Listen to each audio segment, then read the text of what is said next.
IIT Gujarat. નમસ્કાર. આજના virtual classroom training સેશનમાં હું આપ સૌનું હાર્દિક સ્વાગત કરું છું. આજે હું એચ મારું સુપરવાઇઝર ઇલેક્ટ્રિશિયન આઈટીઆઈ જામજોધપુર ખાતેથી તમને આઈટીઆઈમાં ચાલતા ઇલેક્ટ્રિશિયન ટ્રેડ અંતર્ગત પ્રિવેન્ટિવ મેન્ટેનન્સ શિડ્યુલ વિશે માહિતી સહ માર્ગદર્શન આપીશ. તો પ્રિવેન્ટિવ મેન્ટેનન્સ શિડ્યુલ એટલે શું? પ્રિવેન્ટિવ મેન્ટેનન્સ શિડ્યુલ એટલે એ એક પ્રકારની સમય સારણી છે કે જેની અંદર કોઈપણ પ્રકારનું મેન્ટેનન્સ કરવાનું હોય તો તે કેટલા સમયાંતરે કરવાનું છે, તે સમયાંતરે કયા કયા પાર્ટ્સનું મેન્ટેનન્સ કરવાનું છે અને કયા પ્રકારનું મેન્ટેનન્સ કરવાનું છે, એ બધી વાતોની જાણકારી મેન્ટેનન્સ શિડ્યુલમાંથી આપણે મેળવી શકીએ છીએ. તો આજના લેસનમાં આપણે મેન્ટેનન્સ શિડ્યુલ અંગેના કયા કયા મુદ્દાઓ જોવાના છે તે આપણે પીપીટીમાં જોઈશું. પ્રિવેન્ટિવ મેન્ટેનન્સ શિડ્યુલ અંગે ધ્યાનમાં લેવાના મુદ્દાઓ નીચે મુજબ છે. પહેલું છે મેન્ટેનન્સનો પરિચય. બીજું મેન્ટેનન્સના પ્રકાર કે મેન્ટેનન્સના કયા કયા પ્રકાર હોય છે તે આપણે આ મુદ્દામાં જોઈશું. ત્રીજું છે પ્રિવેન્ટિવ મેન્ટેનન્સના પ્રકાર. તો પ્રિવેન્ટિવ મેન્ટેનન્સના પણ 3 પ્રકાર પાડવામાં આવે છે, જે કયા સમયાંતરે કયા પ્રકારનું મેન્ટેનન્સ કરવું એના પરથી પ્રિવેન્ટિવ મેન્ટેનન્સના પ્રકાર પાડવામાં આવે છે. નેક્સ્ટ છે ઇન્ડક્શન મોટરનું મેન્ટેનન્સ શિડ્યુલ, કે જે આપણે એક ઉદાહરણ તરીકે લીધું છે કે ઇન્ડક્શન મોટરના મેન્ટેનન્સ શિડ્યુલમાં કેટલા સમયાંતરે કયા ભાગનું ઇન્સ્પેક્શન કરવું પડે છે અને તે ભાગમાં કયું કારણ આવી શકે તો તે કારણનો ઉપાય આપણે લઈ આવી શકીએ. ઇન્ડક્શન મોટરના મેન્ટેનન્સ શિડ્યુલ જાણ્યા બાદ આપણે ટ્રાન્સફોર્મરનું મેન્ટેનન્સ શિડ્યુલ જોઈશું કે જેની અંદર ટ્રાન્સફોર્મરમાં સમયાંતરે કયા કયા પ્રકારનું મેન્ટેનન્સ કરવું જોઈએ તે આપણે જોઈશું. પછી છે પ્રિવેન્ટિવ મેન્ટેનન્સનું મહત્ત્વ. તો પ્રિવેન્ટિવ મેન્ટેનન્સ કેમ આપણે કરવું જોઈએ સમયાંતરે, એ આપણે પ્રિવેન્ટિવ મેન્ટેનન્સના મહત્ત્વમાં જોઈશું. નેક્સ્ટ છે પ્રિવેન્ટિવ મેન્ટેનન્સના ફાયદાઓ. તો પ્રિવેન્ટિવ મેન્ટેનન્સ કરવાથી આપણને કયા કયા ફાયદાઓ થાય છે તે આપણે આ પોઈન્ટમાં જોઈશું. તો આ રીતે આપણે પ્રિવેન્ટિવ મેન્ટેનન્સ શિડ્યુલ અંગે બધા મુદ્દાઓ ધ્યાનમાં લેવાના છે. તો પહેલું આપણે જોઈશું મેન્ટેનન્સનો પરિચય. તો મેન્ટેનન્સના પરિચયમાં મેન્ટેનન્સ કોને કહેવામાં આવે છે તે આપણે જોઈશું. કોઈ પણ મશીન હોય, એસી હોય કે પછી ડીસી મશીન હોય, તે મશીનને આપણે સમયાંતરે ચેક કરવાની જરૂર પડે છે. તો કોઈ પણ મશીનની સમયાંતરે આપણે જે પણ પ્રકારની સાર સંભાળ લીધી હોય તે સાર સંભાળ લીધા પછી પણ તેમાં કોઈ પણ પ્રકારની ખામીને કારણે તે મશીન બંધ થાય તો તે મશીનને ચાલુ કરવામાં આવતા રિપેરિંગને મેન્ટેનન્સ કહેવામાં આવે છે. ધારો કે કોઈ પણ ઇન્ડક્શન મોટર આપણે લઈએ તો ઇન્ડક્શન મોટરમાં કોઈ પણ પ્રકારની ખામી આવે કે મોટર ચાલુ થતી નથી, તો મોટર ચાલુ ન થવાના ઘણા બધા કારણો હોઈ શકે. તો તે કારણોને શોધીને આપણે તેનો ઉપાય લાવવો પડે છે, તો તેને આપણે મેન્ટેનન્સ કહીએ છીએ. મેન્ટેનન્સના પરિચય જોયા બાદ હવે આપણે મેન્ટેનન્સના પ્રકાર જોઈશું. તો મેન્ટેનન્સના 2 પ્રકાર પાડવામાં આવે છે. તે 2 પ્રકાર છે પ્રિવેન્ટિવ મેન્ટેનન્સ અને બ્રેકડાઉન મેન્ટેનન્સ. આ મેન્ટેનન્સના પ્રકાર સમયાંતરે કે કયા સમયે મેન્ટેનન્સ કરવામાં આવ્યું છે તેના ઉપરથી પાડવામાં આવે છે. જો કોઈ પણ મશીન બંધ થયા પહેલાં તેનું મેન્ટેનન્સ કરેલું હોય તો તેને આપણે પ્રિવેન્ટિવ મેન્ટેનન્સ કહીએ, અને કોઈ પણ મશીન બંધ થયા પછી જો રિપેર કરવામાં આવે તો તેને આપણે બ્રેકડાઉન મેન્ટેનન્સ કહીએ છીએ. તો હવે આપણે પ્રિવેન્ટિવ મેન્ટેનન્સ વિશે જોઈશું. તો પ્રિવેન્ટિવ મેન્ટેનન્સના 3 પ્રકાર પાડવામાં આવેલા છે. આ 3 પ્રકાર તેના સમયાંતરે પાડવામાં આવેલા છે કે રૂટીન મેન્ટેનન્સ, બીજું છે શિડ્યુલ મેન્ટેનન્સ, ત્રીજું છે શટડાઉન મેન્ટેનન્સ. તો રૂટીન મેન્ટેનન્સ આપણે કોને કહીશું? તો રૂટીન મેન્ટેનન્સમાં દરરોજ અથવા તો દર કલાકે થતા મેન્ટેનન્સને રૂટીન મેન્ટેનન્સમાં આપણે ગણી શકીએ. બીજું છે શિડ્યુલ મેન્ટેનન્સ અથવા તો પિરિયોડિક મેન્ટેનન્સ. તો અમુક ચોક્કસ સમયાંતરે કરવામાં આવતા મેન્ટેનન્સને આપણે શિડ્યુલ અથવા તો પિરિયોડિક મેન્ટેનન્સમાં ગણી શકીએ. તે તેનો ચોક્કસ સમય નિર્ધારિત હોય છે કે અર્ધવાર્ષિક અથવા તો વાર્ષિક મેન્ટેનન્સ, તો આને આપણે શિડ્યુલ મેન્ટેનન્સ કહીએ. ત્રીજું છે શટડાઉન મેન્ટેનન્સ અથવા તો ઓવરઓલ મેન્ટેનન્સ. તો શટડાઉન મેન્ટેનન્સ આપણે તેને કહી શકીએ કે કોઈ પણ મશીનની ખામીના કારણે એ મશીન બંધ થઈ જાય, તો બંધ થયા પછી તે મશીનને શટડાઉન કરવામાં આવે છે. તો એટલા માટે આપણે તેને શટડાઉન મેન્ટેનન્સ કહીએ છીએ. અને ઓવરઓલ મેન્ટેનન્સ એટલા માટે કહેવામાં આવે છે કેમ કે આખા બોડીનું આપણે મેન્ટેનન્સ કરવું પડે છે, એટલા માટે તેને આપણે ઓવરઓલ મેન્ટેનન્સ કહીએ છીએ. તો હવે પ્રિવેન્ટિવ મેન્ટેનન્સના દરેક પ્રકારમાં આપણે કયા કયા પ્રકારની પ્રવૃત્તિઓ કરી શકીએ તે આપણે જોઈશું. તો પહેલું છે રૂટીન મેન્ટેનન્સ. તો રૂટીન મેન્ટેનન્સ દરમિયાન આપણે કયા કયા પ્રકારની પ્રવૃત્તિઓ કરી શકીએ? તો પહેલું છે વિઝ્યુઅલ ઇન્સ્પેક્શન, બીજું છે સફાઈ કામ, ત્રીજું અસાધારણ સ્થિતિનું અવલોકન અને ચોથું છે લ્યુબ્રિકેશન. વિઝ્યુઅલ ઇન્સ્પેક્શનમાં આપણે ધારો કે ટ્રાન્સફોર્મરનું વિઝ્યુઅલ ઇન્સ્પેક્શન કરતા હોય તો એના દરરોજના વિઝ્યુઅલ ઇન્સ્પેક્શનની અંદર આપણે બ્રીધરનું ઇન્સ્પેક્શન કરવું પડે છે. બ્રીધરની અંદર હોય છે સિલિકા જેલ. તો સિલિકા જેલના કલરના ઓબ્ઝર્વેશન ઉપરથી આપણે ટ્રાન્સફોર્મરની એફિશિયન્સીનો અંદાજ લગાવી શકીએ છીએ. તો એ વિઝ્યુઅલ ઇન્સ્પેક્શન વખતે બ્રીધરની અંદર સિલિકા જેલનો કલર કેવો છે, જો નોર્મલ સિલિકા જેલ એટલે કે ભેજ રહિત જો સિલિકા જેલ હશે તો તેનો કલર ભૂરા રંગનો હશે, અને જો ભેજ શોષી લીધો હશે સિલિકા જેલે તો એનો કલર ગુલાબી કલરનો હશે. તો આમ આપણે ટ્રાન્સફોર્મરમાં આવતી ખામીને વિઝ્યુઅલ ઇન્સ્પેક્શન દ્વારા અટકાવી શકીએ છીએ અને બ્રીધરમાં રહેલી સિલિકા જેલને રિકન્ડિશનિંગ કરી શકીએ છીએ. બીજું છે સફાઈ કામ. તો કોઈ પણ એસી અથવા ડીસી મશીન હોય તેનું સફાઈ કામ કરવું જરૂરી છે. સફાઈ કામ એટલે જો કાર્બન બ્રશવાળી મોટર હોય તો મોટર 5 થી 6 કલાક કાર્ય કર્યા પછી તેના કાર્બન બ્રશના રજકણો જે બોડી ઉપર જમા થયેલા હોય તેને આપણે સફાઈ કામ દ્વારા રોકી શકીએ અથવા તો સાફ કરી શકીએ છીએ. નેક્સ્ટ છે અસાધારણ સ્થિતિનું અવલોકન. તો કોઈ પણ મોટર અથવા મશીન હોય તેની અસાધારણ સ્થિતિનું અવલોકન કરવું ખૂબ જ જરૂરી છે. અસાધારણ સ્થિતિ એટલે મોટર જો આપણે લઈએ તો મોટરની જે રેટેડ સ્પીડ હોય એના કરતાં ઓછી અથવા તો વધારે સ્પીડ ઉપર જો મોટર ફરતી હોય તો એ તેની અસાધારણ સ્થિતિ થઈ. તો એ સ્થિતિનું અવલોકન કર્યા બાદ આપણે મોટરમાં થતી મોટી ખામીને અટકાવી શકીએ છીએ. ચોથો પોઈન્ટ છે લ્યુબ્રિકેશન. સૌથી ઇમ્પોર્ટન્ટ પોઈન્ટ છે રૂટીન મેન્ટેનન્સનો લ્યુબ્રિકેશન. દરેક કલાકે અથવા તો દરરોજ આપણે લ્યુબ્રિકેશનનું ઓબ્ઝર્વેશન કરવું જરૂરી બને છે. જો કોઈ પણ બેરિંગની અંદર લ્યુબ્રિકેશન ઓછું હોય તો તેમાં ઘસારાનું પ્રમાણ વધી જાય છે અને આ ઘસારાના પ્રમાણને લીધે મોટરની સ્પીડ ઓછી થાય છે. તો આ રીતે આપણે રૂટીન મેન્ટેનન્સમાં દરેક પ્રકારની પ્રવૃત્તિઓ કરીએ છીએ. રૂટીન મેન્ટેનન્સ બાદ આપણે લઈશું શિડ્યુલ મેન્ટેનન્સ. શિડ્યુલ મેન્ટેનન્સનું બીજું નામ છે શિડ્યુલ મેન્ટેનન્સની અંદર આપણે નીચે પ્રકારની પ્રવૃત્તિઓ કરી શકીએ છીએ. એમાં પહેલું છે સફાઈ, બીજું છે ટેસ્ટિંગ, ત્રીજું ડ્રાઇંગ, ચોથું રિવાર્નિશિંગ અને પાંચમું છે લ્યુબ્રિકેશન. તો શિડ્યુલ મેન્ટેનન્સમાં ચોક્કસ સમયાંતરે એટલે કે મંથલી મેન્ટેનન્સ હોઈ શકે, પછી 3 મંથલી એટલે કે ક્વાર્ટરલી મેન્ટેનન્સ પણ હોઈ શકે, હાફ યરલી મેન્ટેનન્સ હોઈ શકે અને એન્યુઅલી મેન્ટેનન્સ હોઈ શકે. તો આ બધા મેન્ટેનન્સની અંદર આપણે નીચે જણાવેલી પ્રવૃત્તિઓ કરવામાં આવે છે. એમાં પહેલું છે સફાઈ કામ.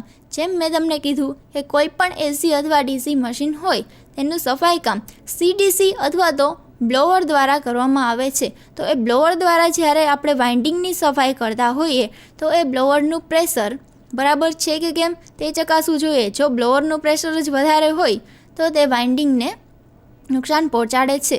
એટલા માટે શિડ્યુલ મેન્ટેનન્સની પહેલી પ્રવૃત્તિ છે સફાઈ કામ. બીજું છે ટેસ્ટિંગ.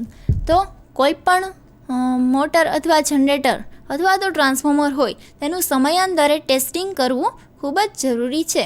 કેમ કે ટેસ્ટિંગ કર્યા બાદ આપણને તેની નોર્મલ કન્ડિશન કે જે કોઈ બી કન્ડિશન પર મોટર કાર્ય કરતી હોય તેની ખબર પડે છે. ધારો કે આપણે ટ્રાન્સફોર્મર લઈએ તો ટ્રાન્સફોર્મરની અંદર ટેન્ક હોય છે. ટ્રાન્સફોર્મર ટેન્કની અંદર ટ્રાન્સફોર્મર ઓઇલ ભરવામાં આવે છે. આ ટ્રાન્સફોર્મર ઓઇલની કન્ડિશન કેવી છે તે આપણે ઓઇલ ટેસ્ટિંગ દ્વારા જાણી શકીએ છીએ. જો તેની ડાયઇલેક્ટ્રિક સ્ટ્રેન્થ અથવા તો એની અંદર ભેજ હોય તો આ બધી કન્ડિશનને લીધે મોટરમાં થતી મોટી ખામીને આપણે શિડ્યુલ મેન્ટેનન્સ એટલે કે ટેસ્ટિંગ કરીને અટકાવી શકીએ છીએ. નેક્સ્ટ છે ડ્રાઇંગ. તો કોઈ પણ વાઇન્ડિંગ હોય તેનું ઇન્સ્યુલેશન રેઝિસ્ટન્સ જો ઓછું હોય તો તે વધારવા માટે આપણે એ વાઇન્ડિંગને ડ્રાય કરવા જરૂરી બને છે. એવી જ રીતે રીવાર્નિશિંગ. તો તો કોઈપણ મોટરના ઇન્સ્યુલેશન રેઝિસ્ટન્સ વધારવા માટે આપણે તેના વાઇન્ડિંગને રીવાર્નિશ કરવું જરૂરી પડે છે. એક ખાસ ધ્યાન રાખવાનું છે કે રીવાર્નિશિંગ કર્યા બાદ તે વાઇન્ડિંગ સૂકવવું જરૂરી બને છે. જો બરાબર સુકાયેલું વાઇન્ડિંગ હશે નહીં તો તે ડ્રાઇંગ બરાબર થશે નહીં, અને ડ્રાઇંગ બરાબર નહીં થાય તો તેનું ઇન્સ્યુલેશન રેઝિસ્ટન્સ છે તે ઓછું રહે છે. લાસ્ટ પોઈન્ટ છે લુબ્રિકેશન. તો કોઈ પણ ઘર્ષણ રહિત સ્થિતિમાં આપણે મોટરને ફેરવવી હોય તો તેમાં લુબ્રિકેશન કરવું જરૂરી બને છે.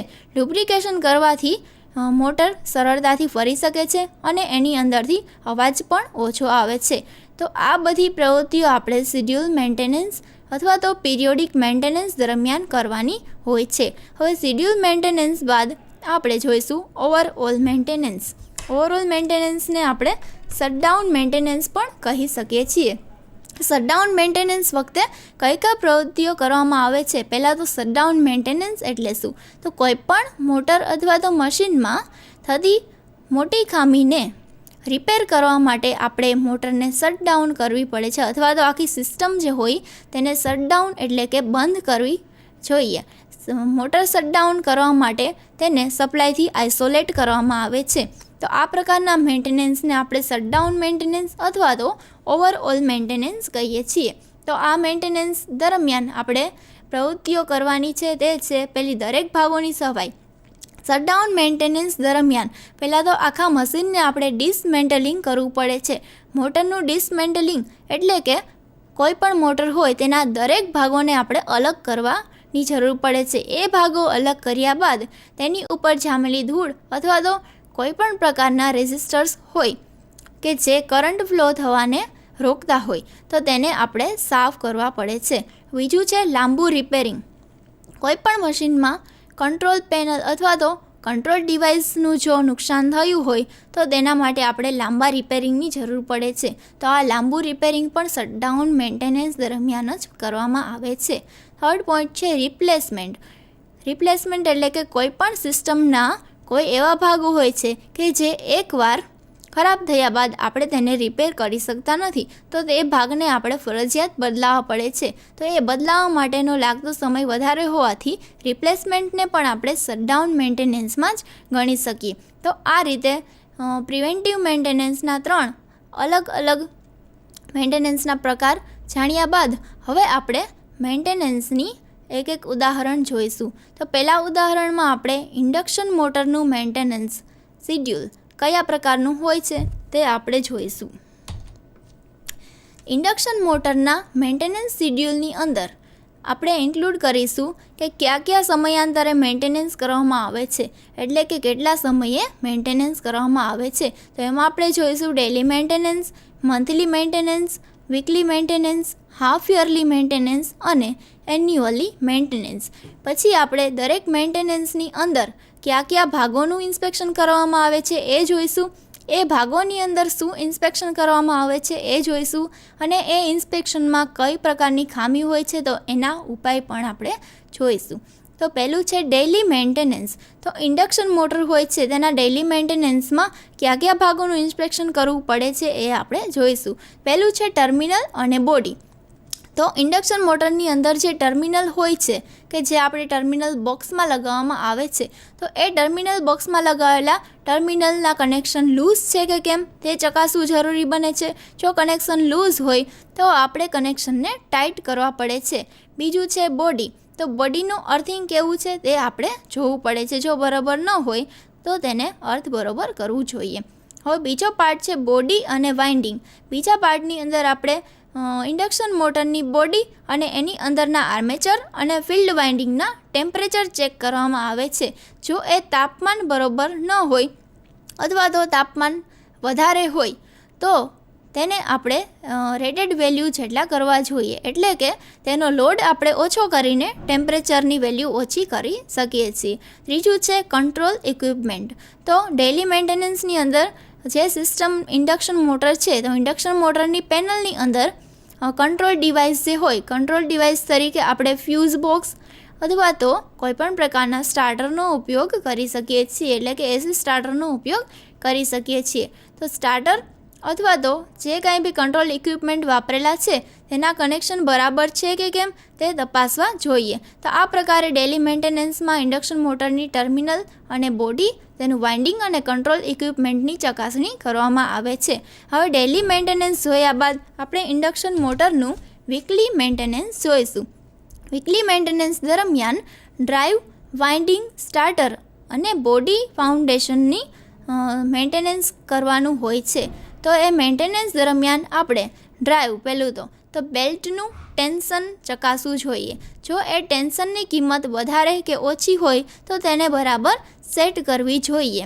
જો બરાબર સેટ થયેલી ન હોય તો મોટરની સ્પીડ ઓછી મળે છે. એટલા માટે ડ્રાઈવ અથવા બેલ્ટની ટેન્શન ચકાસવું જરૂરી બને છે. બીજું છે વાઇન્ડિંગ. તો ઇન્ડક્શન મોટરના વાઇન્ડિંગ ઉપર જો કચરો કે ધૂળ જામેલો હોય તો તેને આપણે સાફ કરવા જોઈએ. એ સાફ આપણે કોટન વેસ્ટથી પણ કરી શકીએ છીએ અથવા તો બ્લોવરથી કરી શકીએ છીએ. થર્ડ પોઈન્ટ છે સ્ટાર્ટર. સ્ટાર્ટર એટલે કે કંટ્રોલ ઇક્વિપમેન્ટ. સ્ટાર્ટરનું કનેક્શન બરોબર છે કે કેમ તે ચકાસવું જોઈએ. પછી સ્ટાર્ટર બરોબર વર્ક આપે છે કે કેમ તે ચકાસવું જોઈએ. જો સ્ટાર્ટરનું વર્ક બરોબર હોય નહીં તો તે સ્ટાર્ટરને આપણે રિપેર અથવા તો રિપ્લેસ કરવું પડે છે. ફોર્થ પોઈન્ટ છે બોડી અને ફાઉન્ડેશન.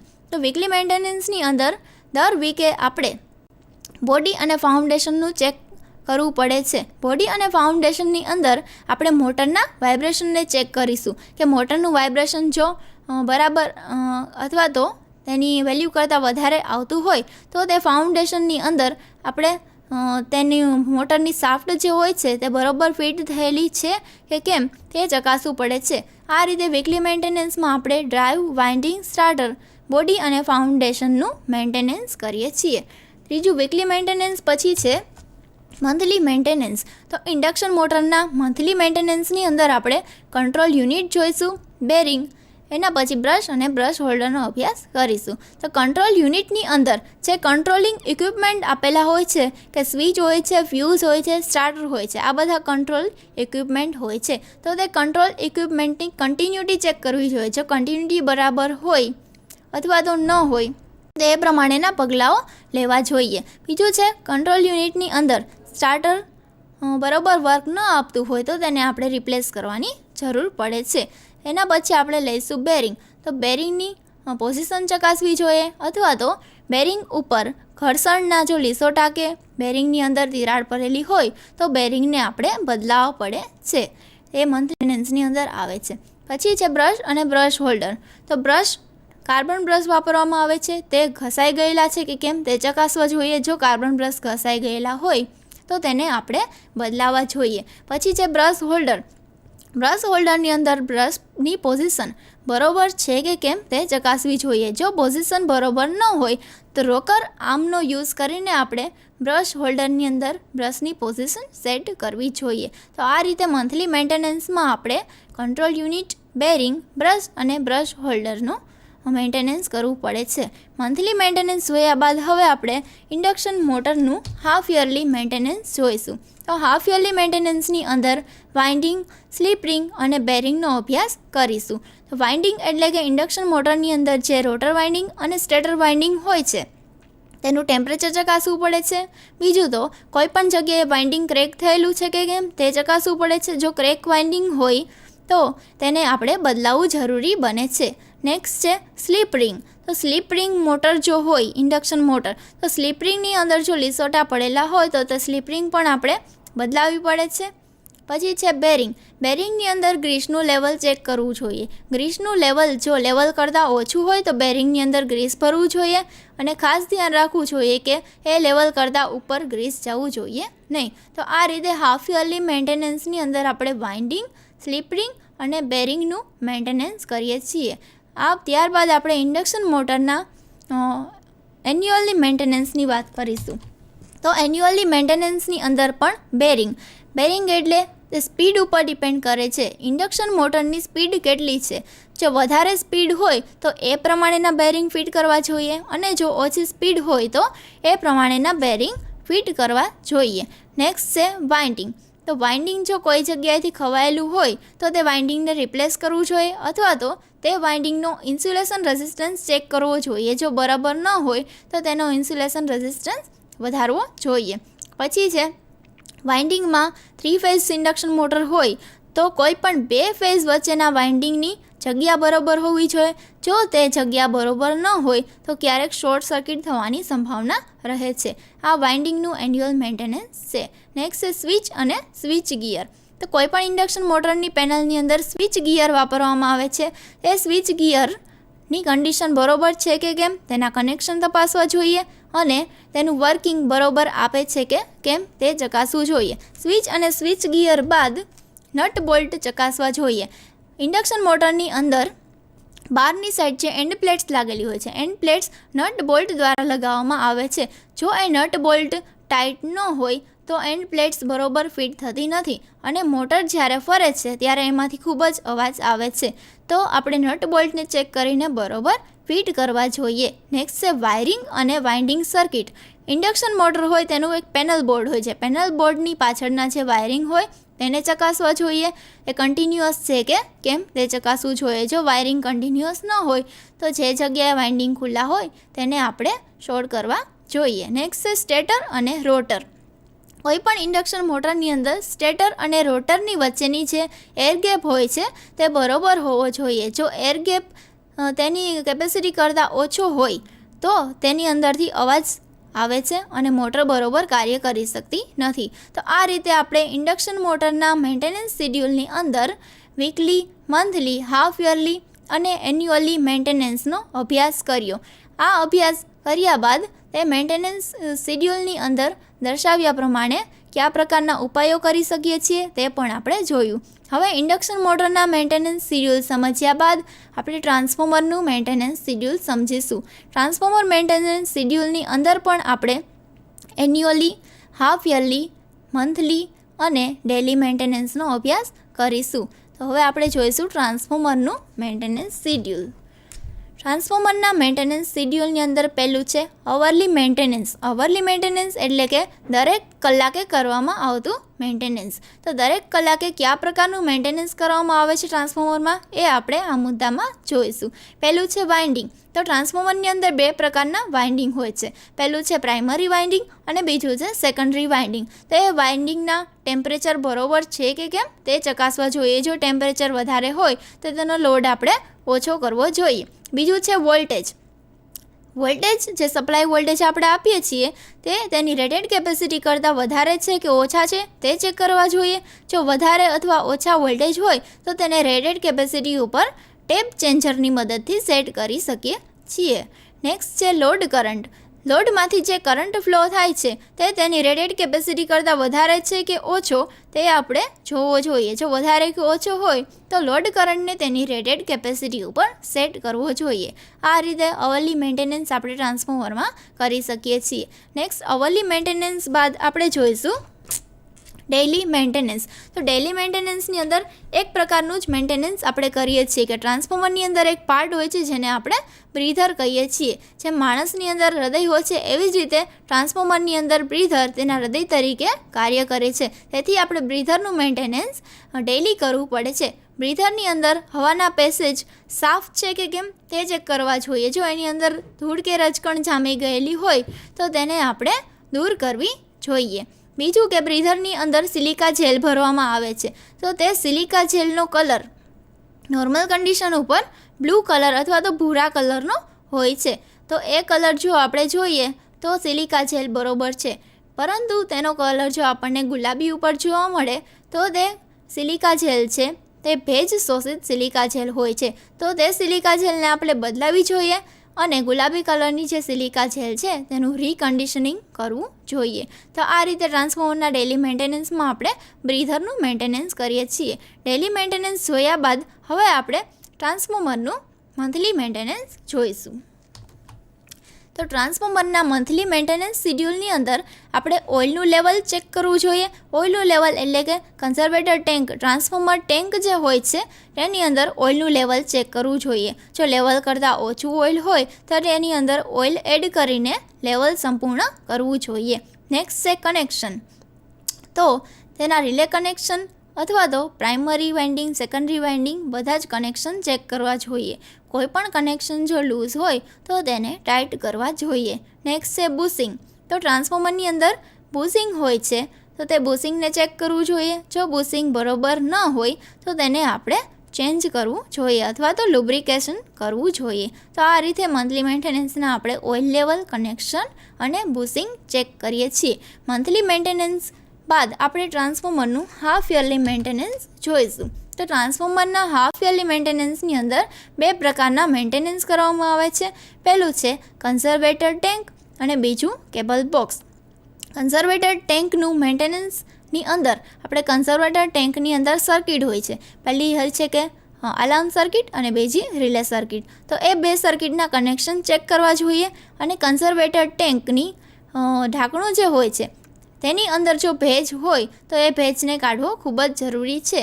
નહીંતર પછી ઓઇલ પણ ભેજવાળું થશે અને ઓઇલને આપણે રિકન્ડિશનિંગ કરવું પડે. એટલા માટે કન્ઝર્વેટર ટેન્કનું ભેજ આપણે ચેક કરવો જોઈએ. નેક્સ્ટ છે કેબલ બોક્સ. તો કેબલ બોક્સની અંદર દરેક કેબલને જોઈન્ટ કરીને રાખવામાં આવે છે. જો કેબલ બોક્સની અંદર કેબલના જોઈન્ટ સરખા ન હોય તો તેનું ગાસ્કેટ આપણે બદલવું પડે છે. આ રીતે હાફ યરલી મેન્ટેનન્સની અંદર આપણે કન્ઝર્વેટર ટેન્ક અને કેબલ બોક્સનું મેન્ટેનન્સ કરીએ છીએ. ટ્રાન્સફોર્મરના હાફ યરલી મેન્ટેનન્સ બાદ આપણે તેનો એન્યુઅલ મેન્ટેનન્સ જોઈશું કે એન્યુઅલ મેન્ટેનન્સની અંદર કયા કયા ભાગોનું અવલોકન કરવામાં આવે છે. તો પહેલું છે ઓઇલ ટેસ્ટિંગ. ટ્રાન્સફોર્મરની અંદર બ્રીધર હોય છે. બ્રીધરની અંદર સિલિકા જેલ હોય છે, પરંતુ એના ટેન્કની અંદર ઓઇલ રાખવામાં આવે છે. એ ઓઇલનું ટેસ્ટિંગ એન્યુઅલી કરવું ફરજિયાત છે. ઓઇલ ટેસ્ટિંગની અંદર ઓઇલની એસિડિટી, ઓઇલનું સ્લજ અને ઓઇલનું ટેસ્ટિંગ જે આપણે ઓઇલ ટેસ્ટિંગ કીટથી કરીએ છીએ એના દ્વારા આપણને ઓઇલની ડાયઇલેક્ટ્રિક સ્ટ્રેન્થ જાણવા મળે છે. તો એ ડાયઇલેક્ટ્રિક સ્ટ્રેન્થ તેની કેપેસિટી કરતાં જો ઓછી હોય તે ઓઇલને આપણે બદલવું પડે છે. નેક્સ્ટ છે અર્થ રેઝિસ્ટન્સ. તો અર્થ રેઝિસ્ટન્સ ટ્રાન્સફોર્મરનો કેવો છે? જો ઓછો હોય તો તેને આપણે વધારવો જોઈએ. નેક્સ્ટ છે રિલે અલાર્મ.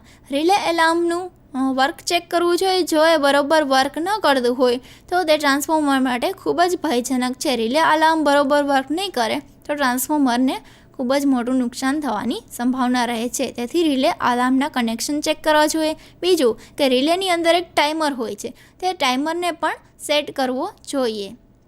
લાસ્ટ છે સંપૂર્ણ તપાસ. તો ટ્રાન્સફોર્મરના એન્યુઅલ મેન્ટેનન્સ દરમિયાન આપણે સંપૂર્ણ તપાસ કરવી પડે છે. જેમ કે ટ્રાન્સફોર્મરની અંદર પ્રાઇમરી વાઇન્ડિંગ, સેકન્ડરી વાઇન્ડિંગ હોય છે, પછી કન્ઝર્વેટર ટેન્ક હોય છે. કન્ઝર્વેટર ટેન્કની અંદર 2 અલગ અલગ પ્રકારની સર્કિટ હોય છે. પહેલી રિલે સર્કિટ અને બીજી અલાર્મ સર્કિટ. તો આ બધી સર્કિટની તપાસ કરવી જોઈએ. નેક્સ્ટ છે બ્રીધર. તો બ્રીધરની અંદર સિલિકા જેલની તપાસ કરવી જોઈએ. તો આ રીતે સંપૂર્ણ તપાસ ટ્રાન્સફોર્મરના એન્યુઅલ મેન્ટેનન્સની અંદર આવે છે. તો આ રીતે આપણે ઇન્ડક્શન મોટર અને ટ્રાન્સફોર્મરનું મેન્ટેનન્સ શિડ્યુલનો અભ્યાસ કર્યો. એટલે કે મેન્ટેનન્સ શિડ્યુલની અંદર એક ટાઈમ ટેબલ બનાવવામાં આવે છે કે કેટલા સમયે મોટર અથવા તો ટ્રાન્સફોર્મરની કયા ભાગનું ઇન્સ્પેક્શન કરવું જોઈએ, એ ઇન્સ્પેક્શન કઈ રીતે કરવું જોઈએ અને એ ઇન્સ્પેક્શન કર્યા બાદ તે ખામીને કઈ રીતે નિવારવી જોઈએ. તો આ રીતે મેન્ટેનન્સ શિડ્યુલનો અભ્યાસ કર્યા બાદ હવે આપણે મેન્ટેનન્સ શીટનું મહત્ત્વ શું છે તે સમજીશું. તો મેન્ટેનન્સ શીટનું મહત્ત્વ. પ્રિવેન્ટિવ મેન્ટેનન્સનું મહત્ત્વ નીચે મુજબ છે. એટલે પ્રિવેન્ટિવ મેન્ટેનન્સ જો આપણે કરીએ તો કોઈ પણ મોટર અથવા ટ્રાન્સફોર્મર હોય તેની અંદર કારણોસર થતા ફોલ્ટને અટકાવી શકાય છે. તો તે કારણો જે હોય છે તે આપણે ડેલી અથવા તો વીકલી મેન્ટેનન્સ દરમિયાન જોઈ શકીએ છીએ અને તે ઓબ્ઝર્વ કર્યા બાદ તેને આપણે રિપેર કરી શકીએ છીએ. તો આ નાના નાના અવલોકન દરમિયાન જે ફોલ્ટ આપણે મોટા થતાં અટકાવી શકીએ છીએ. તો તેમાંનું પહેલું કારણ છે નબળું કે ક્રેક થયેલ ઇન્સ્યુલેશન. કોઈ પણ સિસ્ટમનું આપણે અવલોકન કરીએ તો તેમાં જો ઇન્સ્યુલેશન ક્રેક થઈ ગયેલું હોય તો તે વાયરને આપણે તુરંત જ બદલાવીશું. તો તેના કારણે જે શોર્ટ સર્કિટનો ફોલ્ટ થશે એ આપણે અટકાવી શકીશું. બીજું છે ઓવરલોડિંગ અથવા તો ઓવરહીટિંગ.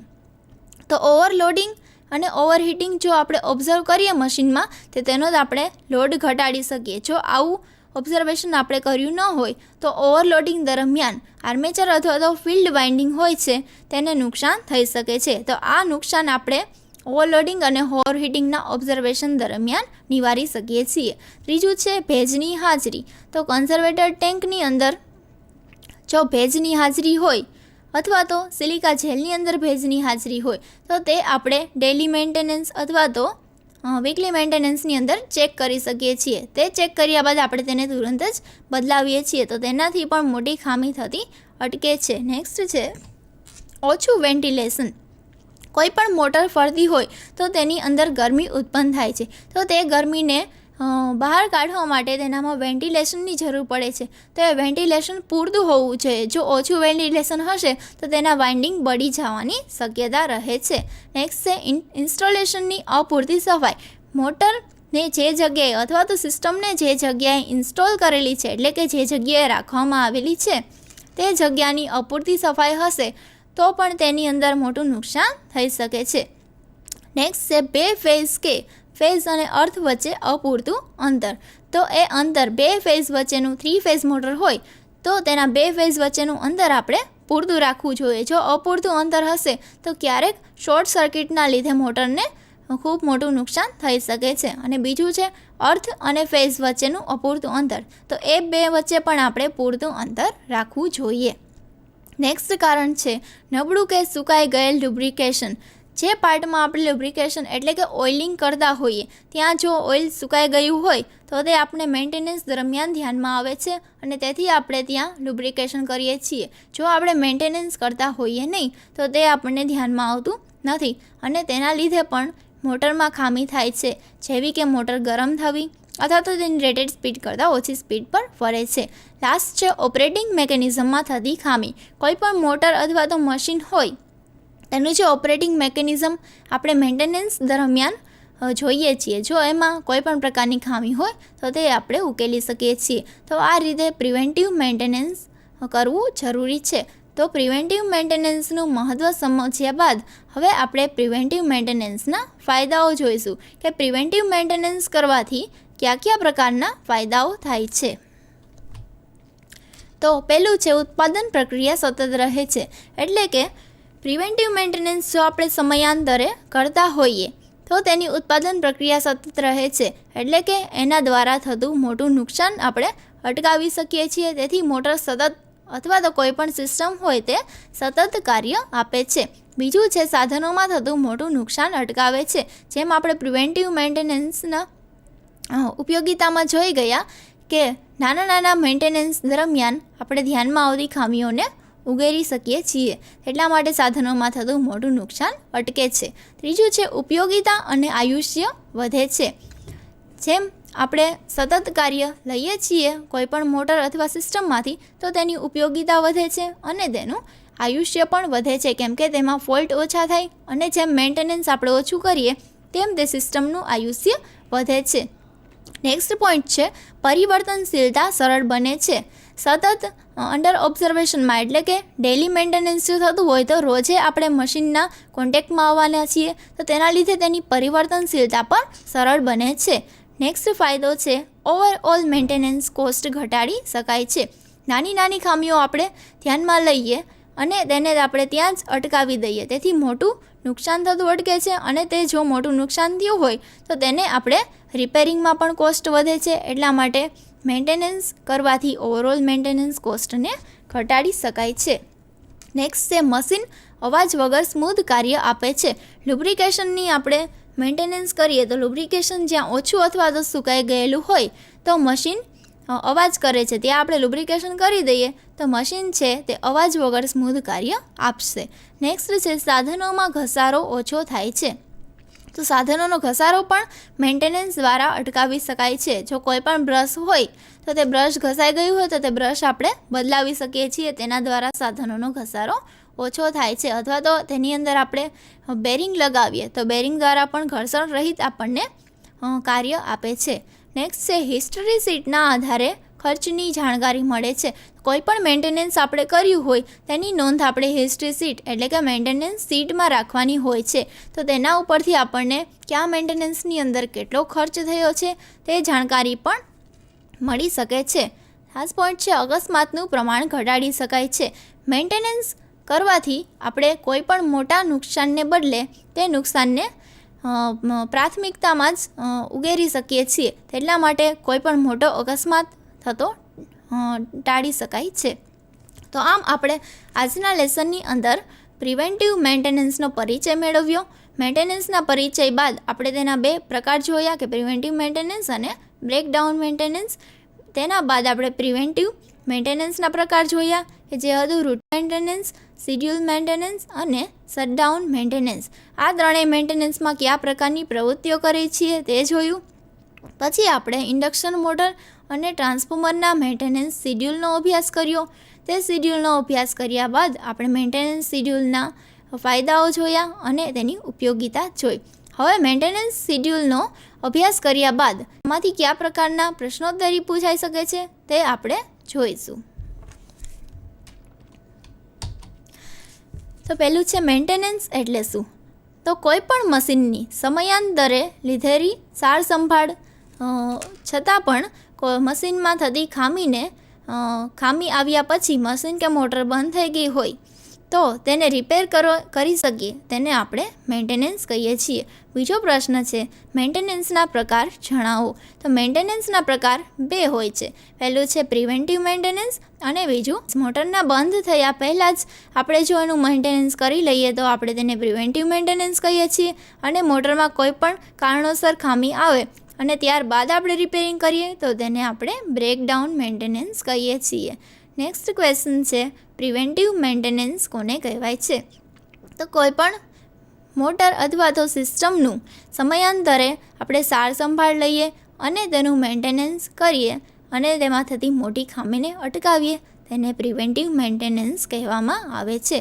નેક્સ્ટ ક્વેશ્ચન પ્રિવેન્ટિવ મેન્ટેનન્સના પ્રકાર જણાવો. તો પ્રિવેન્ટિવ મેન્ટેનન્સના 3 પ્રકાર હોય છે. પહેલું રૂટીન મેન્ટેનન્સ, બીજું શિડ્યુલ મેન્ટેનન્સ અને ત્રીજું શટડાઉન મેન્ટેનન્સ. શિડ્યુલ મેન્ટેનન્સનું બીજું નામ અને શટડાઉન મેન્ટેનન્સના પણ 2 નામ હોય છે. નેક્સ્ટ છે શટડાઉન મેન્ટેનન્સનું બીજું નામ જણાવો. તો શટડાઉન મેન્ટેનન્સનું બીજું નામ ઓવરઓલ મેન્ટેનન્સ છે, કેમ કે તે મેન્ટેનન્સ દરમિયાન આપણે આખી સિસ્ટમને આઇસોલેટ કરવી પડે છે અને તેનું ઓવરઓલ ડિસમેન્ટલિંગ કરીને બધા જ પાર્ટનું રિપેરિંગ કરવું પડે છે. તેના માટે તેને શટડાઉન મેન્ટેનન્સનું બીજું નામ ઓવરઓલ મેન્ટેનન્સ આપવામાં આવ્યું છે. નેક્સ્ટ ક્વેશ્ચન છે ટ્રાન્સફોર્મરના ડેઇલી મેન્ટેનન્સમાં શું ચેક કરવામાં આવે છે? તો ટ્રાન્સફોર્મરના ડેઇલી મેન્ટેનન્સની અંદર આપણે બ્રીધરની ચકાસણી કરવી પડે છે. બ્રીધરની અંદર સિલિકા જેલ હોય છે. તો સિલિકા જેલ ભેજ રહિત છે કે ભેજવાળી છે તે તેના કલર ઉપરથી આપણે જાણી શકીએ છીએ. જો સિલિકા જેલનો કલર બ્લુ હોય છે તો તે સિલિકા જેલ બરોબર છે, પરંતુ જો ગુલાબી કલરની સિલિકા જેલ ધ્યાનમાં આવે તો તે સિલિકા જેલ છે તે ભેજ શોષિત સિલિકા જેલ છે, તો તેને આપણે રિકન્ડિશનિંગ કરીને બદલવી પડે છે. નેક્સ્ટ ક્વેશ્ચન છે પ્રિવેન્ટિવ મેન્ટેનન્સનું મહત્ત્વ સમજાવો. તો પ્રિવેન્ટિવ મેન્ટેનન્સના ઘણા બધા મહત્ત્વ છે. પ્રિવેન્ટિવ મેન્ટેનન્સ કરવાથી આપણને મેન્ટેનન્સ કોસ્ટ ઘટાડી શકીએ છીએ અથવા તો કયા સમયાંતરે કયા પ્રકારના ભાગોનું આપણે અવલોકન કરવું તે આપણે પ્રિવેન્ટિવ મેન્ટેનન્સ શિડ્યુલ પરથી જાણી શકીએ છીએ. નેક્સ્ટ ક્વેશ્ચન છે પ્રિવેન્ટિવ મેન્ટેનન્સના ફાયદાઓ જણાવો. તો પ્રિવેન્ટિવ મેન્ટેનન્સના ઘણા બધા ફાયદાઓ છે. પહેલું તો પ્રિવેન્ટિવ મેન્ટેનન્સ કરવાથી તેની કાર્યશીલતા વધે છે, તેની કાર્યદક્ષતા વધે છે. કોઈપણ મોટરનું આયુષ્ય પણ પ્રિવેન્ટિવ મેન્ટેનન્સ કરવાથી વધી શકે છે. પછી તેની મેન્ટેનન્સ કોસ્ટ પણ ઘટાડી શકીએ છીએ. તો આ રીતે આપણે આજના લેસનમાં મેન્ટેનન્સ શિડ્યુલ વિશેની બધી માહિતીઓ મેળવી લીધી છે. આ સાથે જ હું આજનું લેસન પૂર્ણ કરું છું. આભાર.